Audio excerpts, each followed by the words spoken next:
বাংলাদেশের আমাদের যে ভিজিটের মূল লক্ষ্য যেটা, যে বাংলাদেশের সাথে মালয়েশিয়ার যে সম্পর্ক, আমরা দুই দেশই চাচ্ছে যে নতুন উচ্চতায় নিয়ে যেতে, এবং আমরা মনে করি যে আজকে সেটার আমরা এটার দেখেছি, যে মানে আজকে যে টক্সটা হচ্ছে খুবই বলবো যে এটা খুবই সাকসেসফুল টক্স, ফ্রুটফুল টক্স, এবং এর ফলে বাংলাদেশ এবং মালয়েশিয়ার মধ্যে সামনে যে সম্পর্ক আরো নতুন উচ্চতায় উঠবে।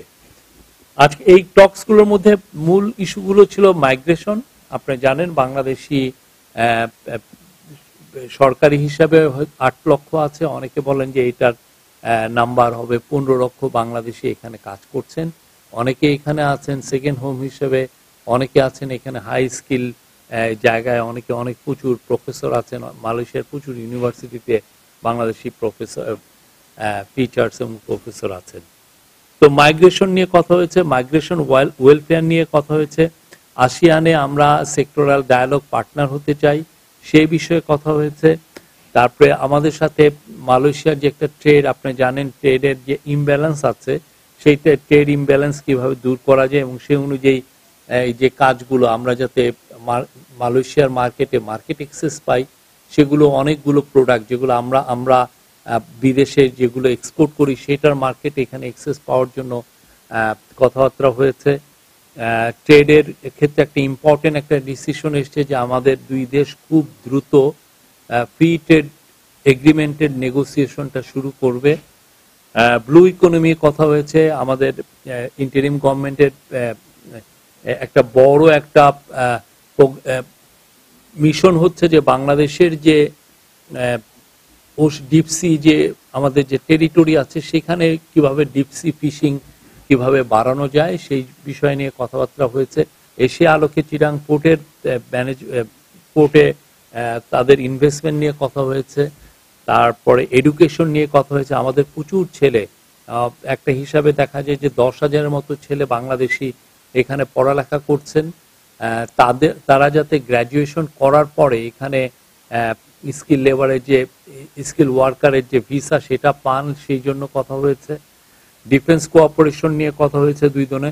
রোহিঙ্গা ক্রাইসিস নিয়ে অনেক কথা হয়েছে। রোহিঙ্গা ক্রাইসিস আপনি জানেন যে রোহিঙ্গা সেই 2017 সালে 7.5 লক্ষের মতো রোহিঙ্গা বাংলাদেশে এসেছিলেন। তারপরে আরো এই যে গত 18 মাসে আরো 1.5 লক্ষ রোহিঙ্গা এসেছেন।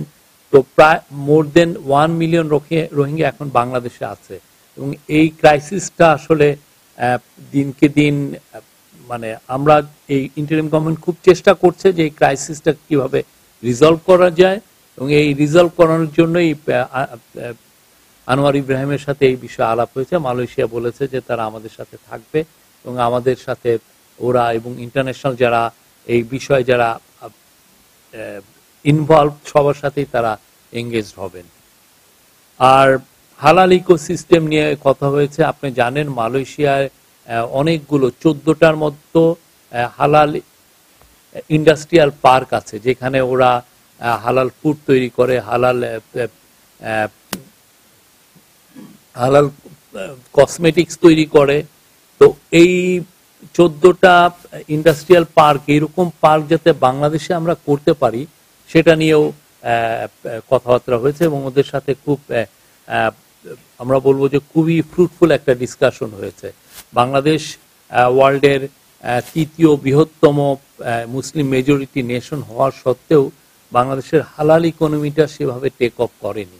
তো অথচ এই হালাল ইকোনমির সাইজ আজকে আমাদেরকে ওদের মালয়েশিয়ান এক অফিসিয়াল বললেন যে প্রায় $3 trillion.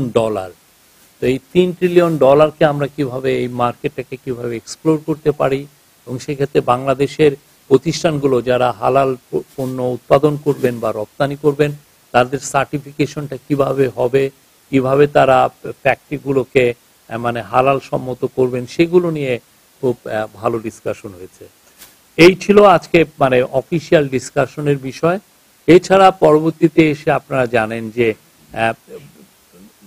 Malaysian prime minister official রেসিডেন্সে একটা আমরা অফিসিয়াল লাঞ্ছন অর্গানাইজ করা হয়, ওইখানে একটা কালচারাল প্রোগ্রামও ছিল।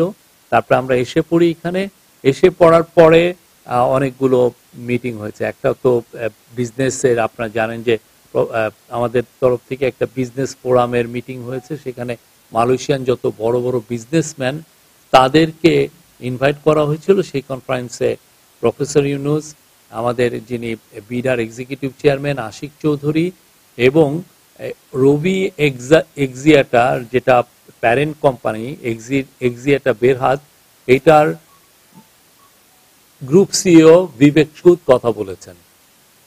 এছাড়া আমাদের আমাদের ইয়েরও কথা বলেছেন, এফবিসিসিআর প্রধান এখন যিনি অ্যাডমিনিস্ট্রেটর আছেন, ইনি কথা বলেছেন। এছাড়া আমাদের কমিউনিটি একটা এঙ্গেজমেন্ট ছিল, কমিউনিটি মেম্বাররা এসেছিলেন 1 ঘন্টার মতো একটা মিটিংয়ে, সেখানে আমাদের চিফ অ্যাডভাইজার কথা বলেছেন। তো এই ছিল হলো আজকে আমাদের কাজকর্ম। এছাড়া 3টা মিটিং হয়েছে, 3টা মেজর মিটিং। একটা হচ্ছে রবি এক্সিয়াটার বেরহার্ডের যিনি চেয়ারম্যান এবং ওদের গ্রুপ সিইও, উনি এসেছিলেন আমাদের চিফ অ্যাডভাইজারের সাথে কথা বলতে। খাজানা, আপনি জানেন খাজানা হচ্ছে মালয়েশিয়ান গভর্নমেন্টের ওদের সভরেন ফান্ড, যেটা ওদের গভর্নমেন্টের একটা খুব পাওয়ারফুল একটা ফান্ড।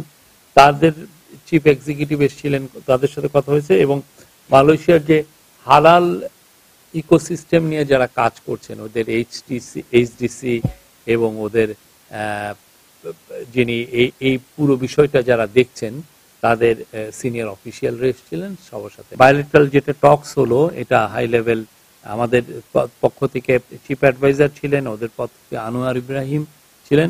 সেখানে এটা বলা হয়েছে যে এফটিএ যে নেগোসিয়েশন খুব দ্রুত শুরু হবে।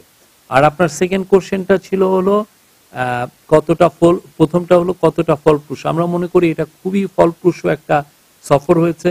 আমাদের সাথে মালয়েশিয়ার যে সমস্ত বিষয়ে আমাদের সাথে তাদের সম্পর্ক আছে, যে সমস্ত বিষয়ে আমরা বারবার তাদের সাথে কথাবার্তা বলি, প্রত্যেকটা ইস্যু এসছে এবং খুব ক্যান্ডিড আলোচনা হয়েছে, খুব ভালো মতো ফলপ্রসূ আলোচনা হয়েছে। আপনি মাইগ্রেশনের ইস্যুটা এসেছে, যেটা খুবই ইম্পর্টেন্ট একটা বিষয়, প্লাস ট্রেডের ইস্যু এসেছে, ট্রেড অ্যান্ড ইনভেস্টমেন্টের।